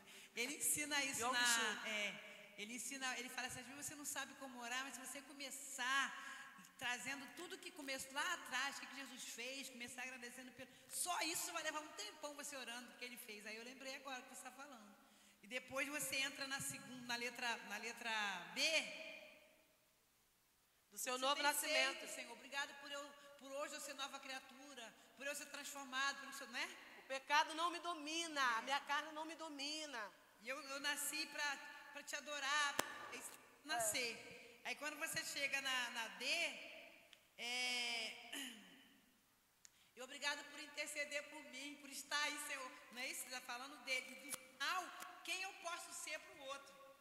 Né? O que o Senhor pode fazer, eu posso ser, o que Ele pode me usar para que eu possa alcançar outro. Sai, viu como é que a pastora é muito mais didática? Vai. Denis ali. Esse quinto também, que a pastora falou, eu acho muito importante, porque às vezes nós oramos e esquecemos que Deus, Ele quer responder às orações através de nós, porque Deus está em nós. E nós, às vezes, somos a resposta de oração, tanto de outros, quanto da nossa própria oração. Então, o ponto 5 aí fala, né, de o que Deus está fazendo em nós, como que Ele está respondendo essa oração em nós. Eu gosto sempre de usar esse exemplo com os jovens, principalmente com minha filha, e sempre lembrar ela que não basta orar, nós temos que ter uma prática de oração, ou seja, orar e agir, orar e se comportar de acordo com aquilo que a gente está falando. Sempre tem exemplos assim, né, de pessoas que pedem um emprego, mas não fazem um currículo, pessoas que querem uma bênção de Deus, mas não tomam as medidas básicas, né, o básico que você precisa fazer. Um exemplo disso é quando Elias vai pedir o fogo do céu, diferente dos profetas de Baal. Elias, ele não simplesmente vai lá e faz uma oração e o fogo cai. Quando você lê a história, você vê que há uma preparação, há toda uma ação para aquilo que vai acontecer. Então Elias, ele toma toda uma atitude necessária, ou seja, um agir necessário para que o fogo caia. Então eu te pergunto, né, se você está orando, se você está pedindo a Deus, qual é a ação que você tem tomado para receber essa bênção de Deus? Você já preparou a sua casa, o seu altar? Você já se estruturou para receber isso? É o cara que pede um carro, mas não fez uma garagem. Exato, é o cara que quer uma moto, mas não tira uma habilitação de moto. E assim por diante, tem vários exemplos. 30 segundos para reflexão, 30 segundos. Para reflexão. Quer ver uma coisa simples? Hã? É igual chegar no culto, como você sempre fala. Você vem para o culto, aí você chega aqui, qual a tua parte no culto? Não é? Você precisa movimentar, atrair, trazer o céu. Você tem que fazer a sua parte. Eu quero que meu marido se converta, ou minha esposa, né, o exemplo. Cara, mas eu não tenho coragem de organizar minha casa, de fazer uma comida para o marido. Eu chego em casa, eu falo mal da minha igreja, falo mal do meu ministério. E eu quero que o marido se converta. Eu estou agindo totalmente contrário. Ele olha para... Não, eu vou fazer o meu melhor. Eu vou estar lá intercedendo, orando. Ele vai me ver lendo a palavra. Ele vai me ver orando. Ele vai me ver declarando sobre a vida dele, sobre a vida dos filhos. Ele vai me ver, porque eu já estou preparando. Entendeu? Esse exemplo eu gosto sempre de citar, porque as escrituras elas são muito perfeitas, né? Não é à toa que foram inspiradas pelo Senhor. E a Bíblia fala que a mulher, ela ganha o marido sem palavra. Sem palavras. Mas geralmente a mulher quer ganhar com um monte de palavras. Muitas. Discutindo, falando, e você tem que ir, e você tem que fazer. Mas na verdade não é. Quando fala sem palavras, quer dizer que é pelas ações que ela toma. Não é pelo discurso. É por convencer com palavras. E a Bíblia fala que as mais novas devem se aconselhar com as mais velhas.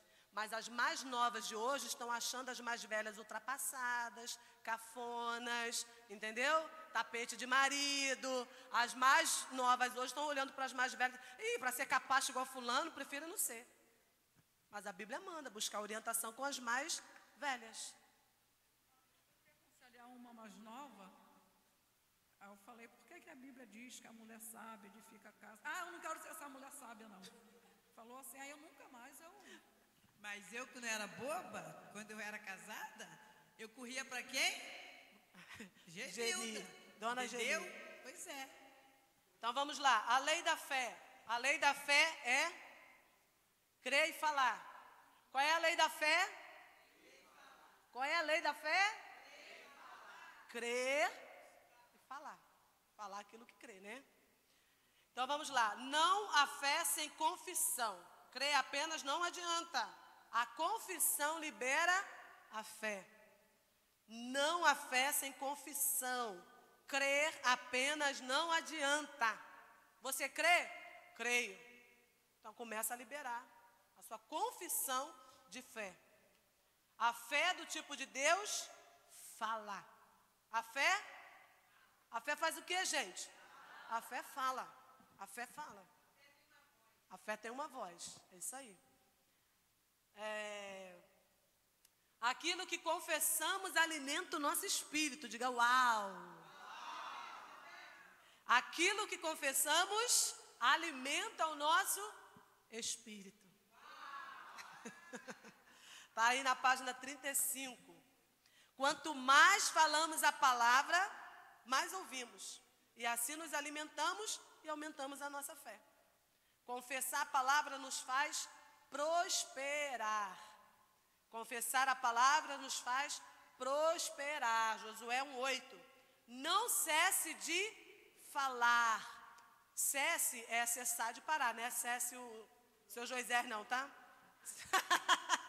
Cesse, o pessoal não chama ele de Cesse. Não é, dona Lídia? Cesse. todo dia. Isso aí, ó. Não cesse, olha o que Deus fala para Josué. Não cesse de falar desse livro da lei. Antes, medita nele dia e noite. Para quê? Para que tenha cuidado de fazer tudo quanto nele está escrito. Então, se você fizer isso, se você falar, se você meditar, o que Deus fala? Farás prosperar o teu caminho e serás bem-sucedido. Mas isso é o quê? Falando e meditando, falando e meditando. Estou vendo que amanhã o pessoal vai acordar cedo, já vai abrir a Bíblia, já vai começar a orar a palavra, né? Já vão começar a orar a palavra, declarar a palavra. Glória a Deus. Nunca recebemos além daquilo que confessamos. Nunca recebemos além daquilo que confessamos. Confessar certo é resultado de pensamentos certos, proveniente de uma mente renovada pela palavra. Aí, Cíntia, uma pessoa que só murmura, sua mente está renovada pela palavra? Porque diz aqui, confessar certo, quer dizer, falar certo, é resultado de pensar certo, proveniente de uma mente renovada pela palavra. Por isso que fala, a Joyce Meyer fala que o nosso maior campo de batalha é aonde? Por isso que a Bíblia fala que nós precisamos renovar a nossa mente. Renovar a nossa mente. Fala que nós precisamos colocar, porque Deus sabe da batalha que acontece aqui dentro. É uma guerra aqui dentro, né? Então vamos 36. 2 tipos de confissões: confissão certa e a confissão errada. A primeira confissão vai dar o exemplo da mulher do fluxo de sangue. Quem conhece essa história? Podemos pular a leitura. O que essa mulher vai falar quando ela avista Jesus? Olha o que ela vai falar. Ela diz: se eu apenas lhe tocar as vestes. Ela não pensava isso. Aqui está dizendo, porque ela dizia isso. Ela não pensava, vou tocar, não. Ela dizia, está dizendo o texto. Ela dizia, se eu apenas lhe tocar as vestes, ficarei curada. Aí isso começou a gerar o que nela? Fé. E logo lhe estancou a hemorragia e sentiu no corpo estar curada do seu flagelo. A confissão errada dos 10 espias que foram enviados, né, por Moisés para espiar a terra. Eles foram lá, olharam a terra. Não foi ideia de Moisés, tá? Foi ideia deles. Mande-nos ir lá espiar a terra. Não foi ideia de Moisés, foi deles. Manda a gente ir lá dar uma espiada na terra. Pois é, então vão. Aí eles vão. Quando eles olham a terra, primeira coisa que eles observam, que a terra era top de linha. Os cachos de uva eram carregados, eu não consigo imaginar isso, gente. Carregado pelos homens. A gente é acostumado a comprar aquela caixinha de uva no mercado, diz que eles carregavam os cachos de uva assim, ó. Eles olham e veem que a terra é boa, que a terra era aquilo mesmo que Deus havia prometido. E eles ficam encantados com a terra. Mas aí eles logo avistam os gigantes. E eles voltam para casa falando da terra que era boa. Mas aí eles falam, olha o que eles falam. Não podemos subir contra aquele povo porque é mais forte do que nós. Página 37. E diante dos filhos de Israel, eles infamaram a terra que haviam espiado, dizendo, olha o que eles falavam. A terra pelo meio da qual passamos a espiar é terra que devora seus moradores. E todo o povo que vimos nela são homens de grande estatura. E éramos aos nossos próprios olhos como gafanhotos. E assim também o éramos aos olhos deles. Então, primeiro eles se veem como gafanhotos, né? E depois eles falam que os outros também veem. Mas quem que se vê primeiro? Derrotado. Eles primeiro têm a visão deles derrotados. Aí eles falam, nós somos derrotados, nós somos fracos, a gente não é nada. E eles sabem disso, que a gente é fraco e derrotado, não vai dar nada. E eles voltam para lá e contaminam todo o povo sobre essa palavra. Eles começam a falar. Falar. Por que eles não focaram só na... Aí vem lá o Josué e o Caleb, né? E falam, não. Se Deus nos prometeu a terra é nossa. Subamos e tomamos a terra. É o que Josué vai falar. E eles partem para cima e o resultado a gente sabe. Né? Que os 10 se apossaram da terra? Não. Só Josué e Caleb. Porque você recebe aquilo que você confessa. Né? Dá um status, né? Aquilo que você confessa. Eles confessavam o quê? Morte. Eles confessavam o quê? Derrota.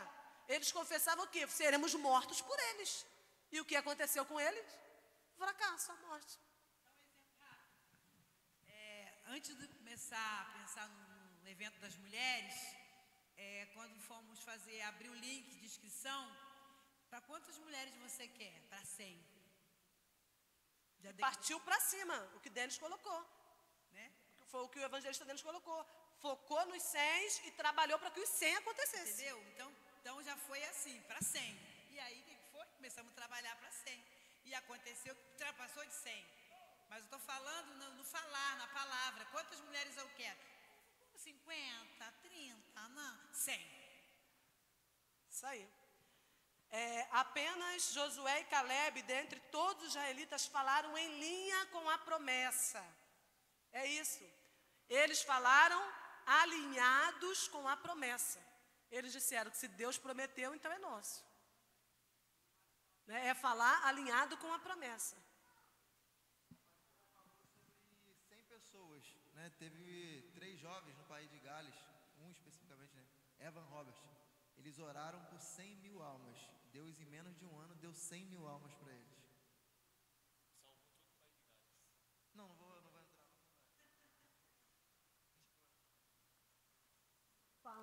Falar alinhado com a promessa. Então, aí buscando para almas, esse ano de 2025 nós queremos, vamos falar de 2025, que 2024 já está terminando, né? Queremos 100 almas. A gente sempre vem falando de alma, mas o que cada um vai fazer para poder ter essa, porque tem que ter alguma... Qual vai ser a estratégia? Qual vai ser a estratégia? Porque Deus trabalha em parceria, como o exemplo que eu dei das 100 mulheres. Começou a divulgação, começou isso, começou no privado, alguma coisa, porque senão não vai vir. Queremos 500 membros no final do ano. O que temos feito para alcançar os 500 membros? Fazendo culto? Para o peixe pular dentro do barco? É orar e agir.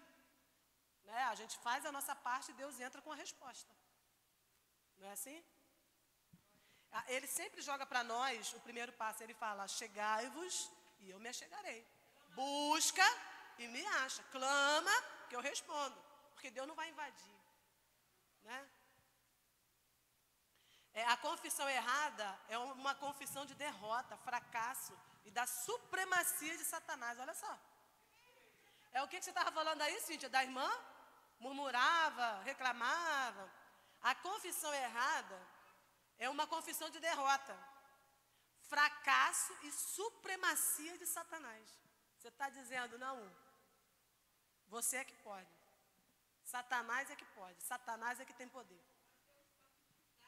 Porque o que aconteceu lá com o povo de Israel lá, os espias, acontece com muita frequência no nosso meio.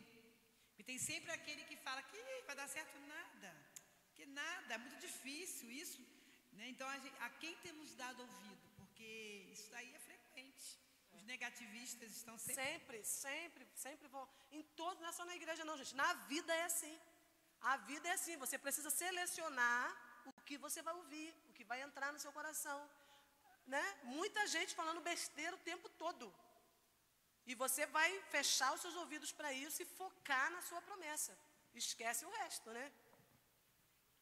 Baseado nisso aí, pastora, que a senhora falou, de falar, na semana passada, aconteceu isso comigo hoje, né? Eu fiquei sabendo hoje. Na semana passada eu fui fazer uma entrevista numa empresa grande e tudo, né? Uma concessionária automotiva da Peugeot, Jeep e Renegade. Aí a hora que eu cheguei na concessionária, eu falei, caramba, isso aqui é demais pra mim, meu irmão. Isso aqui não... Fez igual Israel? A primeira coisa, eu falei, caramba, a hora que eu vi a estrutura da concessionária, eu falei, caramba. De repente era você que ia vender o de Alessandra. Não, mas aí que vem. Hoje eles me ligaram para poder me contratar para a empresa.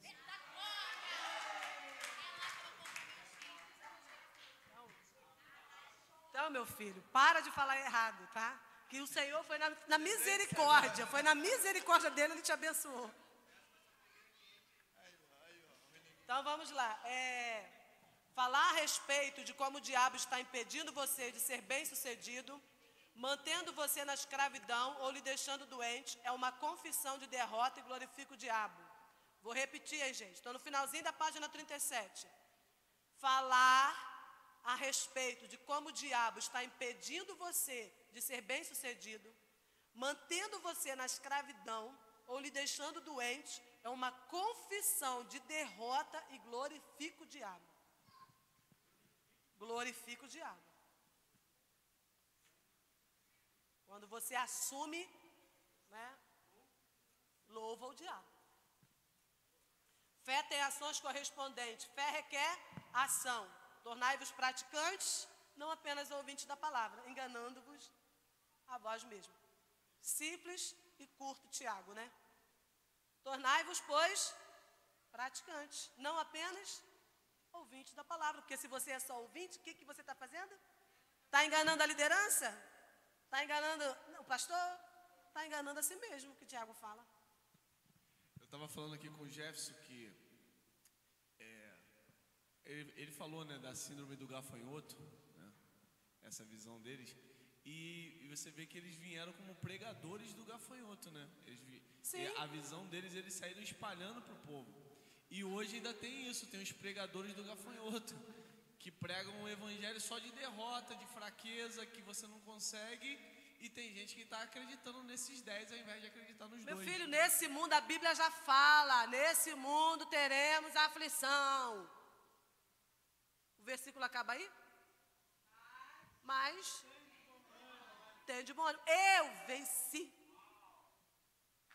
Mas as igrejas do gafanhoto pregam que não, essa é minha vida, é assim, meu filho. Ó, nesse mundo a gente está aqui é para sofrer. A gente está aqui é para sofrer, porque quanto mais a gente sofre, mais a gente se aproxima de Deus, né?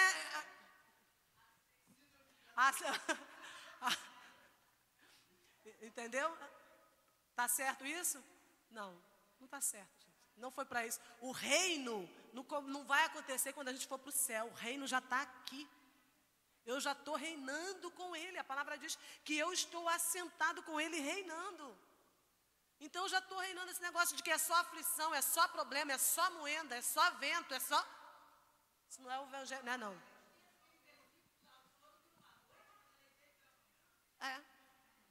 Então vamos lá. Quanto maior for a nossa observância à palavra, maior será a nossa habilidade em fazer o que ela diz.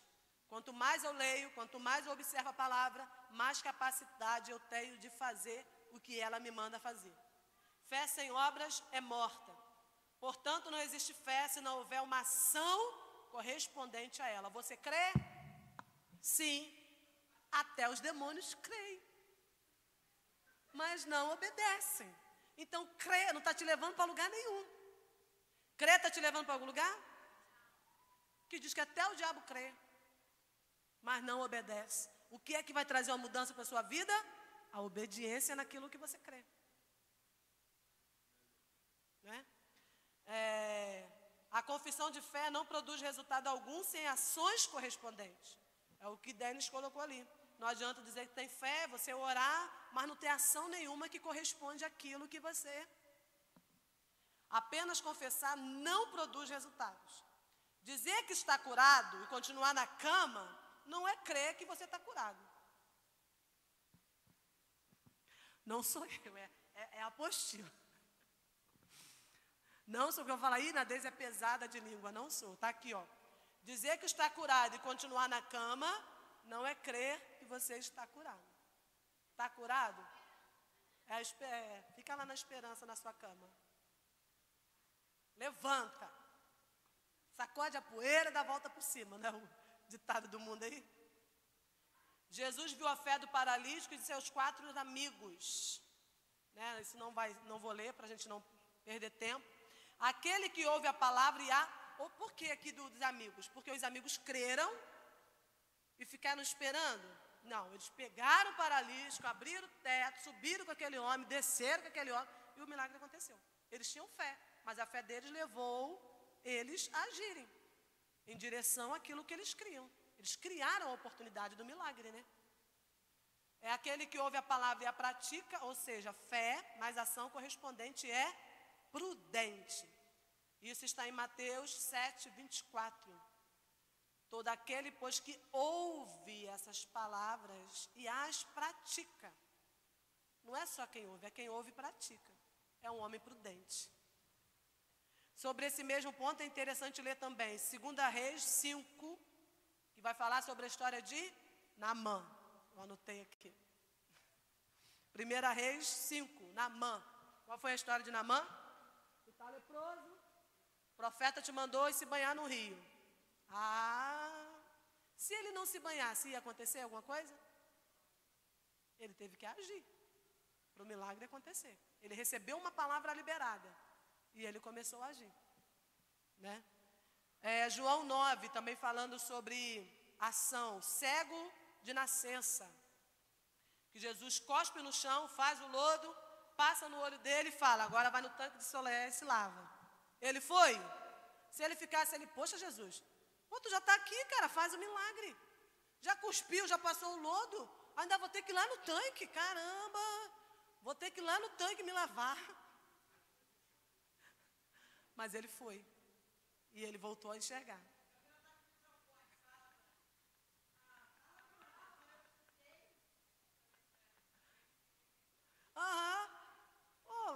Falaram que eu ia vir, que eu ia receber a cura. Agora está mandando vir mais sete cultos.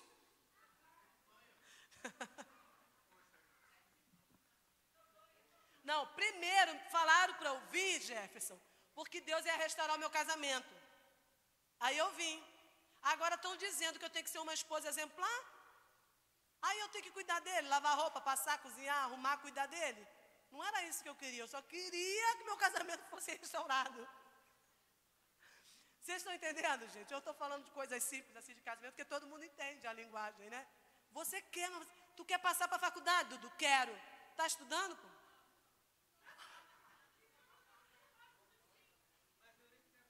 Não, só estou dando um exemplo. Só estou dando um exemplo, entendeu? Eu quero ser um pregador da palavra. Tu lê a Bíblia, cara? Entendeu? Então, não adianta, gente, esperar que a coisa vai.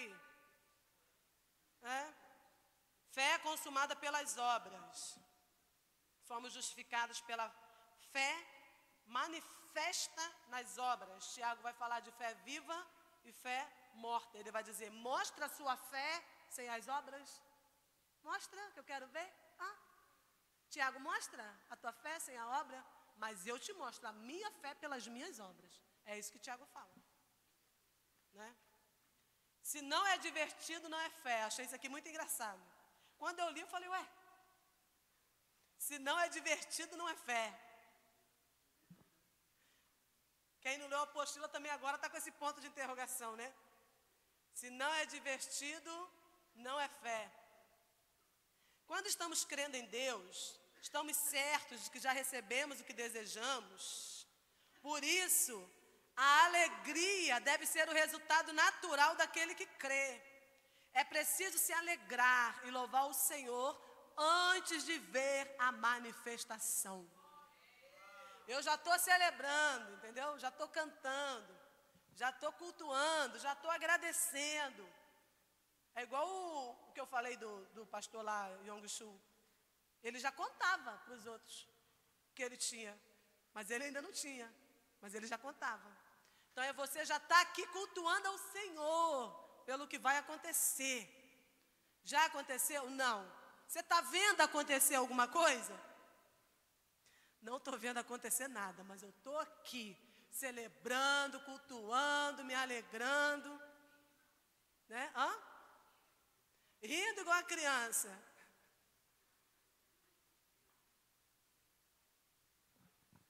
Às vezes a gente termina uma mensagem, uma pregação, e a gente fica esperando essa alegria nas pessoas, né? Para saber se realmente a pessoa recebeu aquela palavra. Porque se a palavra não produz em você uma alegria, quer dizer que você ainda não recebeu no seu espírito. Naturalmente, quando você recebe a palavra de Deus, você tem que se alegrar. Então, uma das características, né, uma manifestação para você perceber se realmente você creu ou não é essa alegria. É o fato de você já começar a celebrar, já começar. Então, ter esse momento de adoração depois da mensagem é isso. É você se alegrar dentro daquilo que você percebeu que Deus já te deu.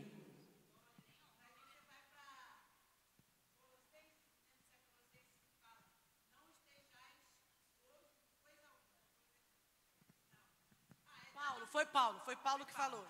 Antes, as vossas petições, as vossas preocupações sejam transformadas em oração através das súplicas com ações de graças. Ou seja, você já começar a agradecer aquilo que você acabou de pedir, como se já tivesse realmente recebido. Você vai agradecer, vai dar graças por aquilo que você ainda não recebeu, mas é isso que ele orienta a fazer. Quer ver?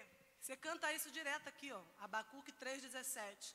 Ainda que a figueira não floresça, nem haja fruto na vide, produto da oliveira minta, e os campos não produzam mantimento, as ovelhas sejam arrebatadas do aprisco, e nos currais não haja gado. Está tudo ruim. É o que Abacuque está falando. Mas ele diz: todavia eu me alegro no Senhor, exulto no Deus da minha salvação. O Senhor Deus é a minha fortaleza, e faz os meus pés como os da corça, e me faz andar altaneiramente.